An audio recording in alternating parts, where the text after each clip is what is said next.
3 दिन पहले 15 अगस्त 1947 को पाकिस्तान अमल में आया था।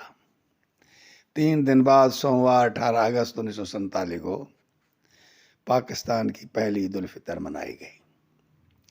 इस मौका पर बानी पाकिस्तान गवर्नर जनरल कायद आज़म मोहम्मद अली जिन्ना ने ईद की नमाज कराची के ईदगाह मैदान में मौलाना ज़हूर अल हसन दरस के इक्तदा में अदा की थी।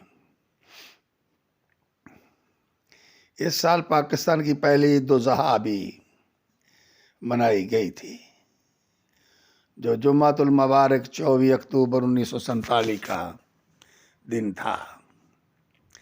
इस ईद की नमाज भी बंदर रोड पर मौलवी मुसाफिर खाना के नज़दीक मस्जिद कसाबा में अदा की गई,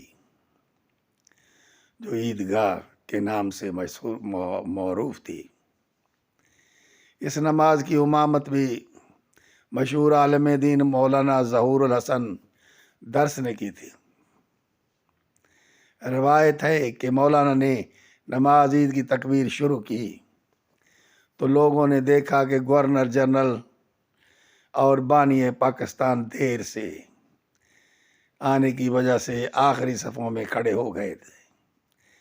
उन्हें अगली सफ़ तक आने का कहा गया, लेकिन उन्होंने असरार किया कि चूंकि वो देर से आए हैं, इसलिए आखिरी सफ़ में नमाज ईद अदा करेंगे।